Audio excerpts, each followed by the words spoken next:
Well, good morning, everyone. I want to welcome everyone to our May Provider Forum. And May is also National Dental Care Month. And so we have Stephanie Gaspard with Liberty Dental and Dr. Sampada. I don't know how to pronounce your last name. How do you say that? You're muted. Deshpande? It's Sampada Deshpande. Thank you for asking. Okay, and she is with Enable Dental. So I'm going to have Stephanie introduce her and then we can get started. Hello and welcome everyone. So just a quick bio on our presenter today, Dr. Deshpande. She practices in the Bay Area, and due to her specialized training, she is consistently approached for care by patients with special healthcare needs, or SHCN, and or medical complexities. She is the author of Persevering. She's earned her DDS at the University of Washington and completed a GPR at the Alameda Health System.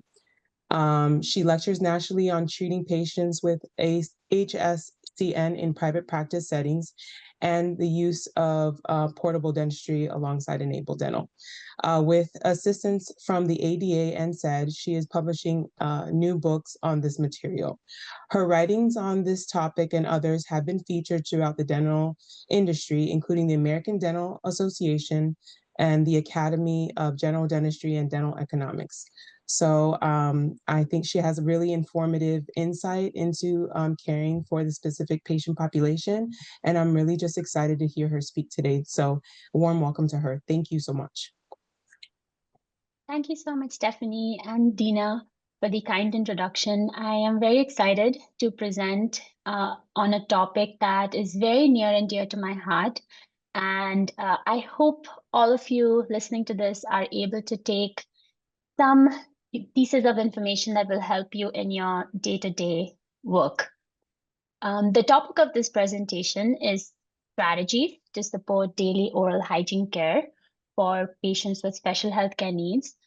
Some of you might be sitting and watching this webinar on your laptops, but maybe others are on their lunch breaks, or you are out and about seeing patients in the middle of your days.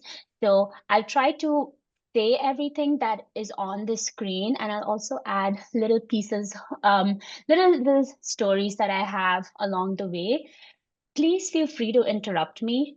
Unmute yourself, ask questions, populate things on the chat. I'm going to keep looking at the chat box to see if there's any questions. To start off, I would love for as many of you to just put in the chat box what you do. I understand that most of you are caregivers or working with patients with special healthcare needs in some capacity. So I would love to kind of know, what you do and what you're really looking to gain from this presentation today, so that if I can tailor make, the topic today, it will be most impactful for you. So please go ahead and, populate the chat. I'm just going to take a look. Lots of good morning messages. Good morning. Awesome. So a lot of you are caregivers. Some of you, oh, great. Some of you are doing sedation in dentistry. And also a lot of support coordinators. Amazing. And you're looking for strategies to help our patients. So I hope you get a lot from this presentation today. All right. Stephanie already went over my sort of resume, but I'll kind of explain a little bit about it again, just so that you know where your information today is coming from. And so if you have questions, I have my email address at the very end of the presentation. Feel free to email me, ask me questions. I can't always promise that I have all of the answers, because this topic, especially when it comes to patients with special healthcare needs, is ever evolving. None of us know everything. It's not possible. We're all learning every single day. So if you do have questions, please feel free to message me, and I will try and give you the best evidence-supported answer as possible. I did grow up in Dubai. I am of Indian origin, and I first went to dental school in India. And I graduated from a 5-year program. That's how long dental school is in India in 2013. Then I moved to the United States and did what's called the Advanced Standing Program, highly competitive program which allows dentists from foreign trained programs to come here to the US and finish dental school here. So I did that in Seattle at University of Washington, graduated in 2018. After that, I was working as an associate as a dentist at several different practices for many, many years, and I felt like something was missing. And that actually helped me connect to what I really wanted to do in my career, which was work with special healthcare needs. I noticed that that was a field of dentistry that was very, very underserved. And that led me to go back to my alma mater, University of Washington, and do a program called LEND, LEND, Leadership and Education in Neurodevelopmental Disabilities. The reason I mentioned this program is because it was fundamental. Sorry, my AirPods are really, I'm still getting used to my AirPods, and so they kind of keep popping in and out of my ears. But the LEND program was really, really critical for me. It's offered in about 52 programs across the country. My participation at the University of Washington was actually funded by ARCA Washington. And I know that ARCA Florida is on this call. I'm very, very, very supportive of the resources that are provided by the ARCs all over the country because they do a lot to support people with special healthcare needs. And at this LEND program, I learned a lot of skills on what people with special healthcare needs are looking for. Are you all still able to hear me?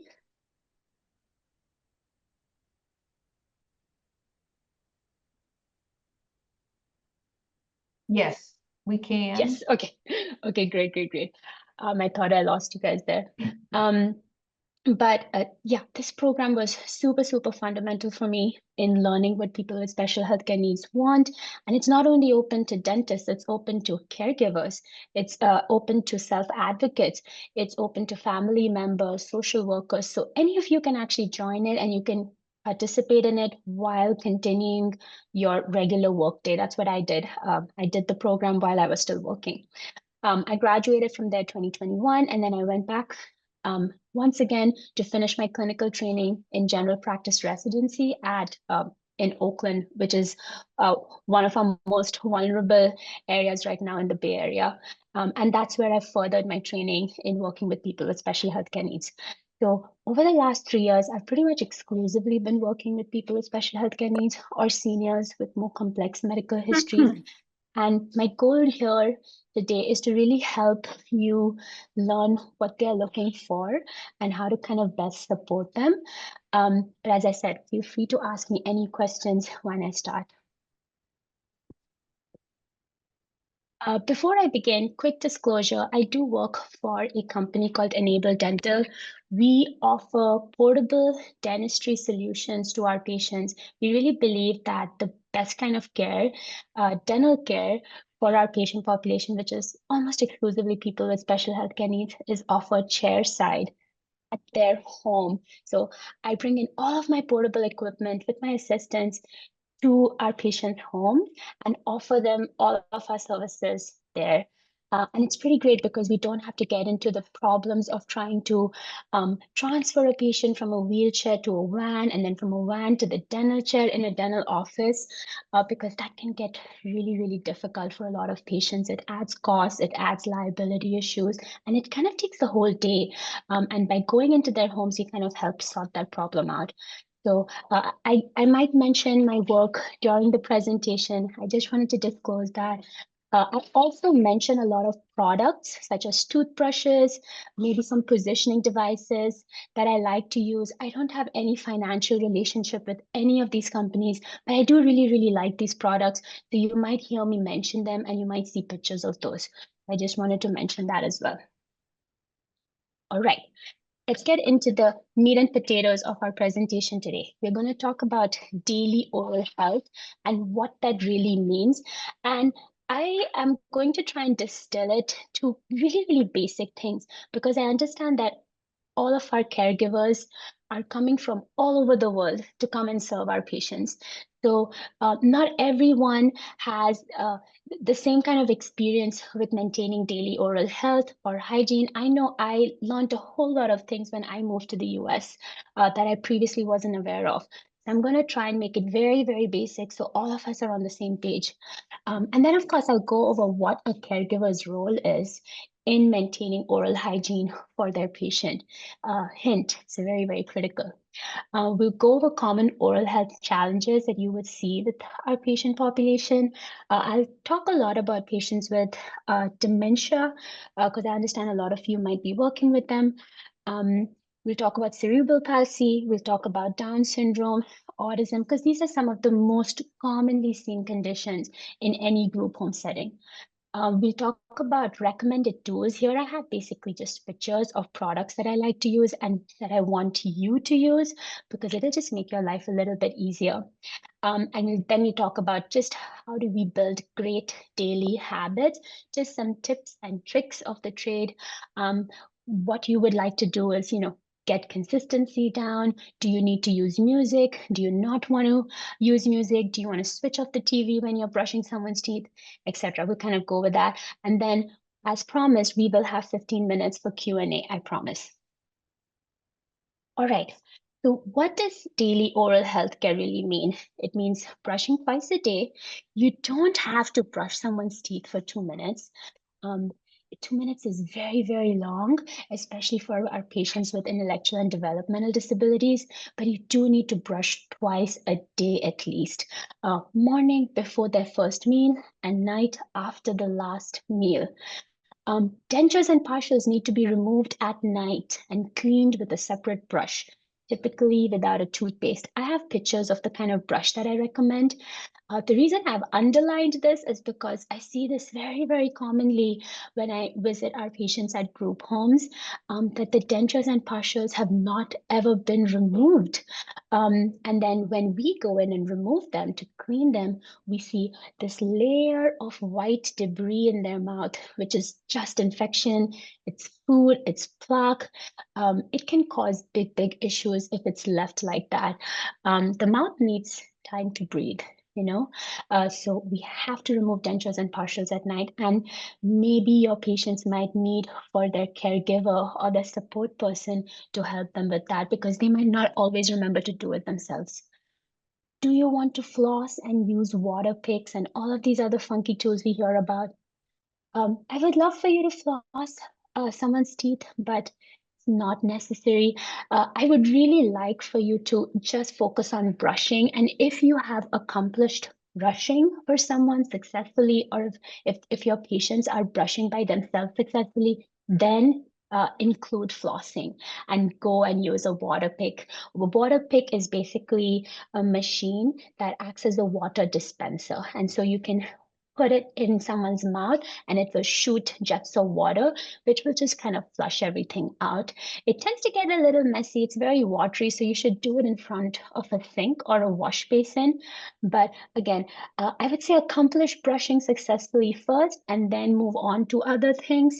The reason I say this with a little pinch of salt is because I sometimes see caregivers get very overwhelmed because they think, oh my God, I have to brush, I have to floss, I have to use the water pick, I have to do all of this stuff, and I have 5 minutes. How do I do all of that? And then because of that, because it's so overwhelming, sometimes it doesn't get done because you also have to have the patient eat. They're hungry in the morning. So, focus on little goals. Don't worry about flossing and water pick if you haven't, gotten brushing done.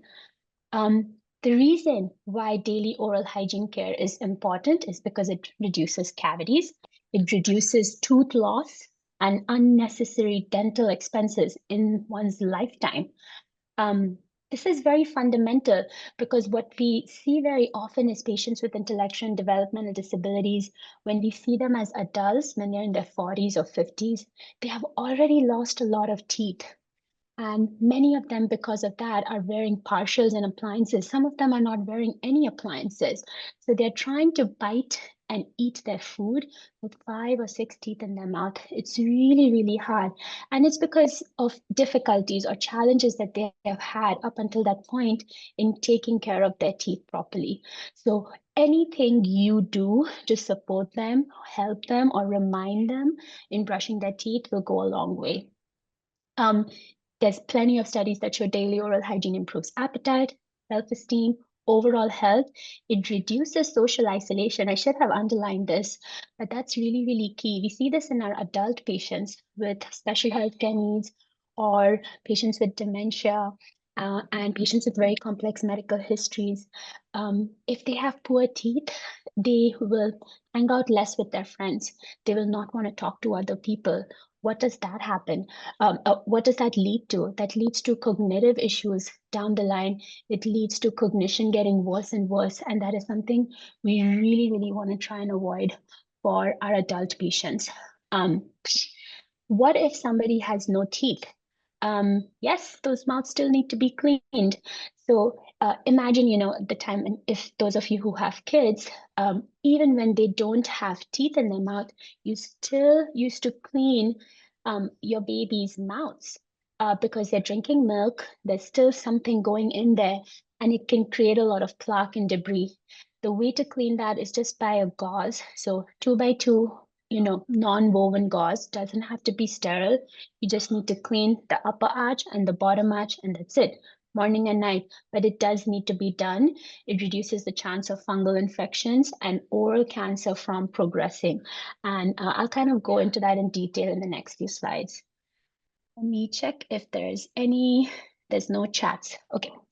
The role of the caregiver. So if you are a caregiver or you are a family member or supporting a person with special healthcare needs, you're doing lots of different things in terms of oral hygiene.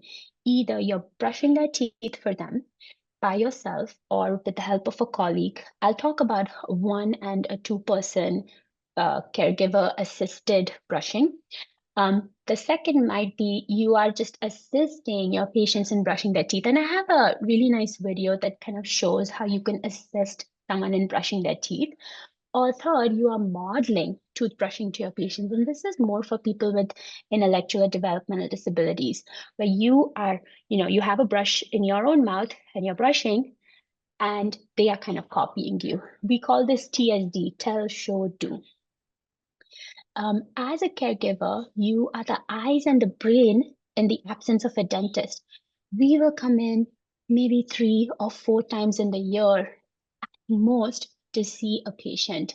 You are there every single day seeing that patient. You can look for signs of disease. You can look for white or brown spots. You can look for loose teeth, a coated tongue. You can look for ulcers, any sign of oral cancer. You can actually see it first before us. And you can create an alert to the medical team, to the dental team, to the family that, hey, there's something weird going on. And I do think we need a second set of eyes, second set of professional eyes to come in and take a look and confirm that there's nothing wrong. That is so, so, so critical, because sometimes if we go in and we see something, it may already be too late. Maybe, oral cancer has already progressed, but you can do that. You can also help maintain a lifetime of good dentistry. Suppose in January, a dentist comes in and does like the best work in their life, right? They do like A+ fillings, crowns, all of this work. And then that same dentist comes back in June or July to follow up. And now what do they see? Maybe they see most of those fillings are kind of like not looking so great. Maybe there's all of this plaque sitting in the mouth that is causing issues with all of this recently done work. No amount of great dentistry can solve challenges in oral hygiene. If the patient is having challenges in maintaining oral hygiene, it's going to spoil the work that has been done. And obviously, we are not doing 100% perfect work. No one is doing perfect work, right? But whatever work is done should be protected throughout the year. And that's really where a caregiver or a support person comes in, because you're helping your patients take care of that dentistry. The reason I mention this is also because I see a lot of patients with dementia and advancing dementia who have had great dentistry done in their mouth. And I'm seeing them when they're 80, 85, and they've had beautiful dentistry. And now suddenly they have, lost the motor skills, or they have almost forgotten how to take care of their teeth. And so they really depend on their caregivers to help them take care of their teeth again. So this is where you are very valuable. Not only are you helping them with these kinds of habits, but you're also providing consistency, you're providing love and support and encouragement. There's so many things that you're helping a patient with emotionally. It simply cannot be replaced by anyone else. So the role you're playing in someone's life is, it cannot be replaced in any way. And I can't justify even describing it properly. You might hear some noise in the background. It's because I'm at the hospital. I'm about to see my patients maybe in like 30, 40 minutes. Please ignore the noise you might hear. Common oral health challenges. What are some of the most common conditions that you might see in our patient population? One is trouble using their hands. Our patients, for whatever reason, might have a lot of trouble using their hands, which is why you kind of become their hands. The most common, type of patient that you might see this is in a patient with cerebral palsy, right? Issues with cooperation. Issues with cooperation could be because of various reasons. Most of the time, you get issues with cooperation because of two reasons. One is because of an intellectual developmental disabilities, and because the patient is simply not familiar with you. They don't know who you are. You're a brand new person. They have no idea why you're there and what you're going to do to them. And the second is because there's dental pain. They have pain in their mouths, and you going in and brushing their teeth is going to make the pain worse. And they know that. And so they want to kind of prevent that from all possibilities, right? They're trying to stop that from happening. So those are the kind of issues with cooperation. That's where it's coming from. We do tend to see a higher rate of decay and gum disease in patients with disabilities, patients with special healthcare needs. There's lots and lots of medical reasons for that, but one of the most fundamental is because they have challenges in maintaining oral hygiene by themselves. Dryness of the mouth usually a very common side effect of medications. Most of our patients are on this huge laundry list of medications, which is causing that dryness in the mouth. Very uncomfortable for people. What do you do? The product I like the most, which I recommend to my patients, is called Stella Life, STELLA Life, completely non-toxic, doesn't have any chemicals. It basically just has peppermint and spearmint. And you use it as a mattress 3 to 5 times a day, and it tends to help. But what you could also do very simply is get them a sippy cup and have them sip water throughout the day. I don't like to add an extra medication on their medication list to give them because it will only make things worse. I don't want to add any new medications to their list. A lot of people develop soreness and ulcers from chronically wearing their dentures and partials, or if they're ill-fitting or they just haven't removed them haven't removed them for days or months or weeks. That could be a problem. You need to call a dentist and to figure that problem out. Crooked teeth. A lot of people with intellectual developmental disabilities, Down syndrome, cerebral palsy, will have what we call malocclusion, very dental term, but basically what it means is the mouth is small and there's a lot of teeth, so there's just not enough space, and they're kind of like winky wonky looking, and with the winky wonky teeth just tend to trap more plaque, debris, catch decay faster. It can be very problematic. So you might see that how much ever you try to clean the teeth as thoroughly as you are trying, you will still see a lot of plaque in the evening or the next morning. You will still see that it's trapping things, and you're like, why? But it's because of, just the anatomy of those teeth. Gagging or swallowing difficulties. You will see this in patients with cerebral palsy. What do you do if they're going to gag? position them differently. I see a lot of caregivers sometimes struggle with this because the patient is laying back, or they're kind of semi-supine, sleeping almost, and then they're going to gag. So position them upright if you can, to the best of your ability. Get help from another person when you're doing that, and use very minimal toothpaste or almost no toothpaste at all. The reason for this is because toothpaste consists of lots of different crystals. If by chance it goes into the airway, it creates an aspiration problem. What I really want you to do is just get in and brush their teeth as possibly as you as well as you can, even with water at the beginning. If you're able to accomplish that well, then add a little toothpaste. And we just need a little bit of toothpaste. I have a picture of how much toothpaste we need. Almost everybody uses a lot of toothpaste. So I'll show you how much toothpaste to use. So try that with your patients with cerebral palsy. Another thing about patients with cerebral palsy, many of them are tube fed. They're not eating food from their mouth. So does that mean they don't get cavities? In a way, yes.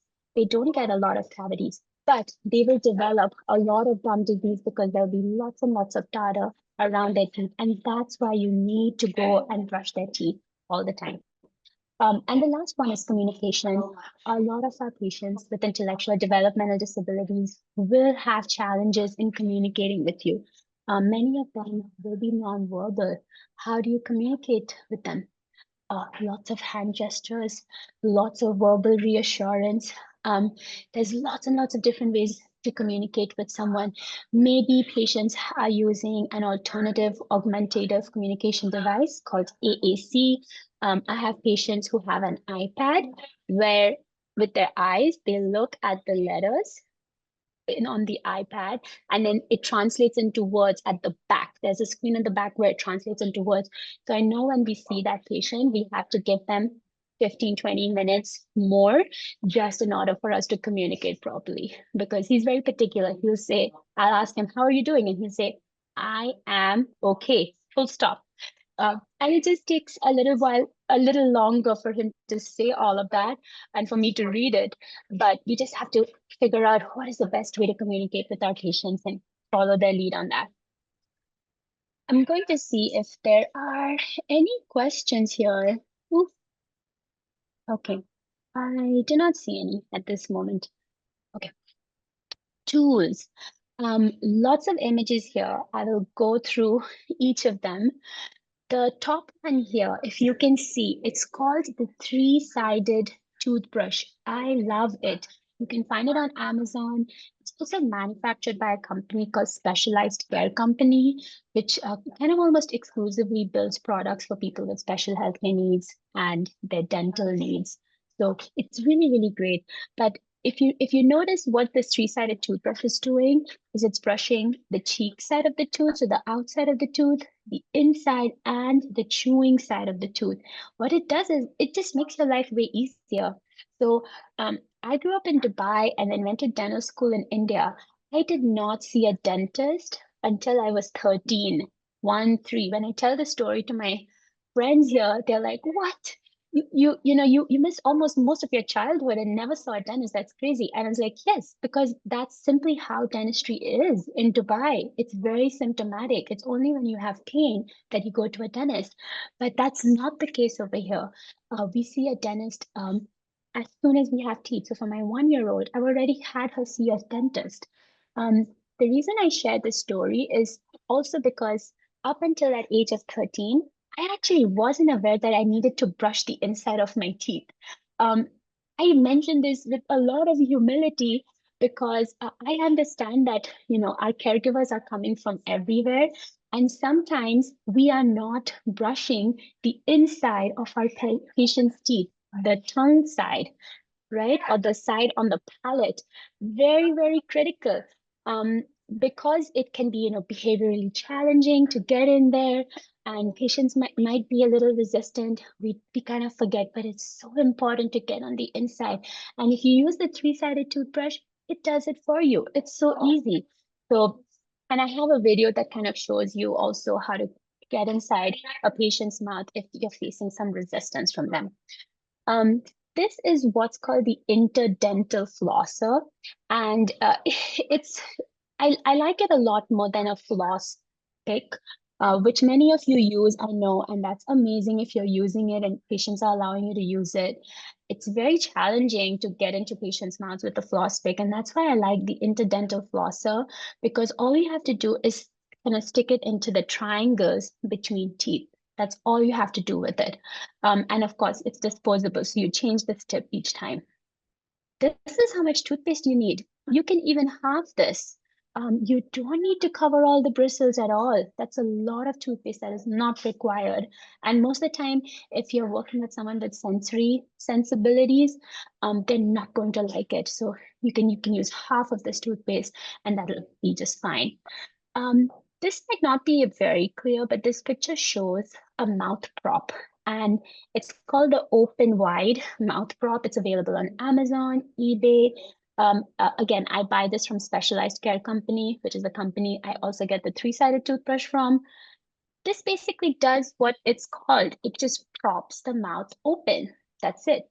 And I like to use it in a very specific way. I have a video and I will show you exactly how we use this. Most caregivers are not using these mouth props. And it can be kind of expensive if you were to buy it. And so I have another trick in the video that I will show you. I believe it's on the next slide. You will get to see how I use the mouth prop or an additional toothbrush to first get into a patient's mouth and then brush the teeth on the other side. So you kind of see that technique. These are denture boxes. This is where you should be storing dentures and partials when you remove them from someone's mouth every night. And these are denture brushes. So you see that these brushes look very, very different from a traditional toothbrush. And these are just simply used to kind of clean the denture and the partial at night and in the morning before they go back into the patient's mouth.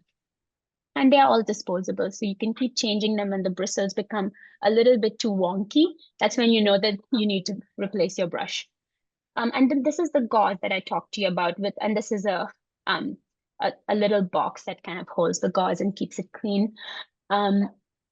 Keeping this handy wherever you're brushing your patient's teeth, super, super important. All right, what does building great daily habits, just checking on time, building great daily habits look like? Consistency, try to go and brush someone's teeth the same time of the day.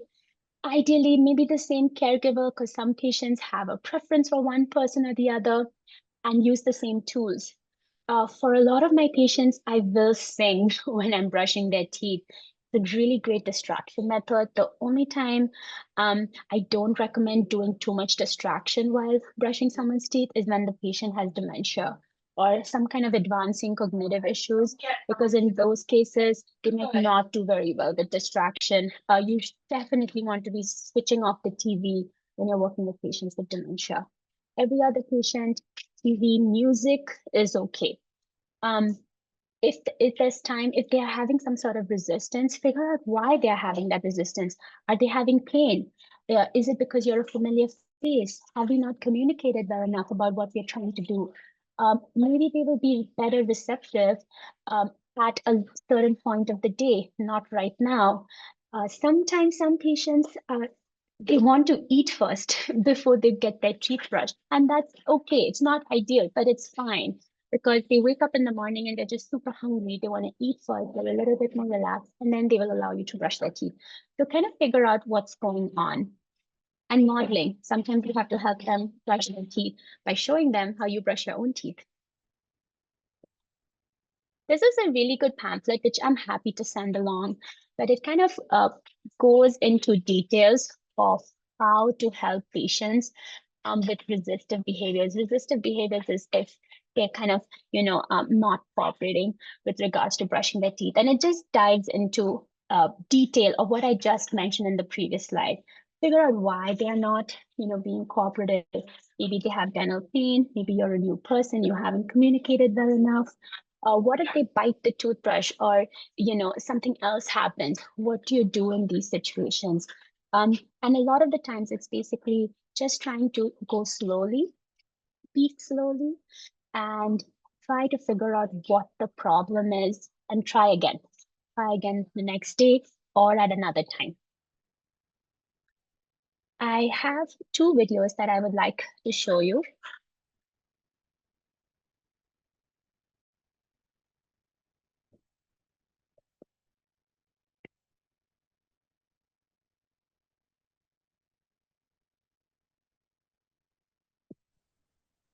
Okay, we're unable to hear the sound on that. Oh, Uh-oh, okay.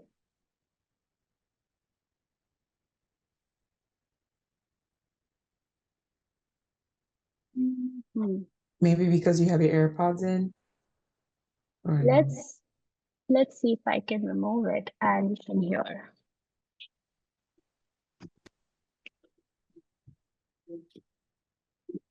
It's difficult to, No. brush Clear in. now. So there are lots of little tips that you can try and take from this video. Remember the time when those of you who had kids, you tried to brush your child's teeth for the first time, and they were obviously resistant to it, but eventually they let you do it, right? So just a few tricks. I'm going to use two toothbrushes. This is just a regular toothbrush, soft bristles, just a regular toothbrush. This is what's called a three-sided toothbrush. Why is it three-sided? So if you can see, there's bristles kind of on the right, the left, and then there's some in the middle. What that really does is, if you imagine a tooth in the middle of this, the bristles are on all sides of it. So what it's doing is it's making your life way easier, right? When I was growing up, I remember I used to only brush the cheek side of my teeth. I kind of did not know that I had to also brush the inside. My dentist told me that you need to be brushing the inside of your teeth. I just did not know that. So for my whole life, up until that point, I was just brushing the cheek side and as well as the chewing surface, right? The chewing surface. So this brush helps you brush the cheek side, the chewing surface, as well as the inside. It makes your job as a caregiver way easier. I would recommend, if you were to um, show a toothbrush for your patients to use by themselves, this is also a great toothbrush. I don't really recommend electric toothbrushes for patients that have a lot of sensory sensibilities. I don't have them use electric toothbrushes for that reason. This is really good. This brush is called the Surround toothbrush. It is manufactured by a company called Specialized Care Company that I highly recommend. If you tell them that you're working at a group home, they might send you some samples as well. So definitely contact them to get this brush. Now, for the demonstration, I can't talk during the demonstration. So I will kind of explain what I did a little bit later. But as soon as you're able to kind of, caress the cheek, the lip, or the chin and the lip to get one brush inside, you kind of use that brush as a placeholder almost. So with a little bit of opening, if I'm being very resistant, and I kind of open a little bit, you have to kind of use that in, and then you use your other brush, the main brush, to brush the teeth. So I just want to, and see, I'm still kind of biting. The patient is still going to be biting using that, but he's not going to bite anymore. He or she's not going to bite anymore because the plastic is helping keep that little bit of mouth opening. I don't always recommend a toothbrush. There's another tool. It's called Open Wide Mouth Prop, and I'll show you a picture of that either in a slide before or after this. That is actually an ideal appliance, but not everyone has it. Not everyone is going to buy it. It is available on Amazon, but if you don't have it, just use two toothbrushes. So, and then the same thing. You move it to the other side and then you go on the other side. And having two caregivers doing this at the same time is going to be a little bit beneficial than you doing it by yourself. We use this technique all the time for patients who are very resistant to care. And I will usually have my assistant keep the mouth open with that open wide mouth prop, or if we don't have it for whatever reason, she will use a toothbrush and I will brush the other side. And then we will kind of switch over. We have like this dance. Both of you have to be on the same page because you only have maybe less than a minute to be in there before the patient who is resistant to care is going to want you to stop. And when they want you to stop, you have to stop. But you still have to try and brush as much as you can. So efficiency is key. We do want it to be a slightly slower, desensitized process, but at the same time, you do have to get in and brush patients' teeth. Otherwise, it's just a lifetime of dental decay, of gum disease, and of tooth loss, which is really, really unfortunate when that happens. So I hope this helps, and all the best. Right, and I have another Hi, video everyone. as well. This video will help you learn how to work with a patient with dementia. It's also a very good video.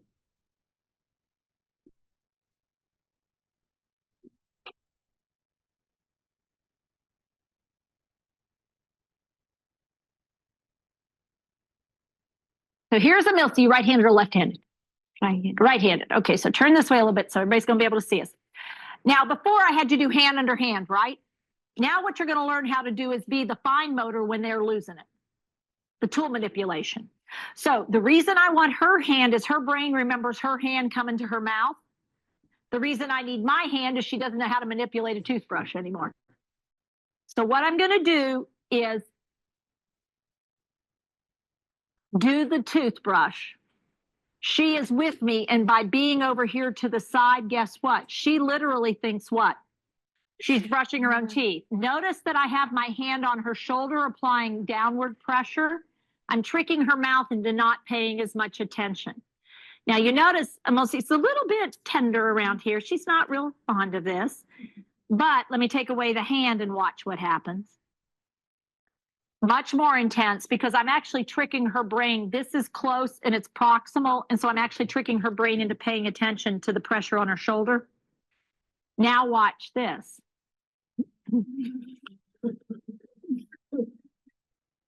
So does it make a difference? Yeah, so I want each of you, and here's the deal. If you're going to be really good at this, you have to master both sides because you will have residents who are opposite dominance of you. And it doesn't matter what your dominance is. You have to use their dominance unless they've had a stroke, and you may have to use the remaining side. The reason you want their dominant side, that's where all the brain history is for fine motor tasks. Only one half of your brain has learned fine motor skills. The motor memories are not available on the other side.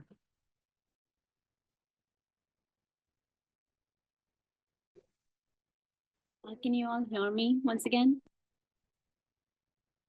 Yes. Yes. Awesome. So I really hope that those two videos kind of helped a little bit and maybe taught you a new strategy that you haven't heard of before. I try to use both of those strategies. So the second one is kind of exclusively for someone with dementia or Alzheimer's, someone with advancing cognitive disabilities. Whereas the first video is really for someone who is demonstrating very resistive behavior. And you have to be very quick. You have maybe 30 seconds, maybe 40 seconds, maybe less than that, to really get in and actually see what you need to see to determine, okay, do I need to get a dentist in here because I see a cracked tooth and that's why they're being resistive, or they just simply being resistive for unknown reasons. You have no idea why they're being resistive. But you have very little time, but you have to still kind of get in there and do an initial exam. I would love to take questions. I know this was a lot of information. Hopefully you are all able to take something important back and you're able to use it tonight with your patients or tomorrow morning. If you have any questions, I would absolutely love to hear from you. I also have my email address up on the slide. It's dr.deshpande@enabledental.com. I would love to hear any feedback or any questions. Email to me if you're feeling a little shy about sharing them right now.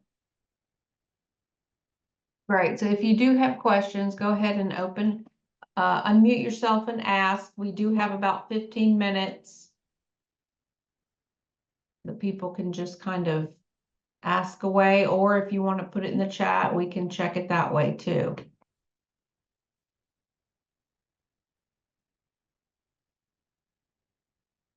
This is Melody Hearn. Hey, I have a question. So I saw in the chat that someone was asking for sedation dentistry recommendations, or for those, specifically those with Down syndrome or other intellectual dementia type symptomology.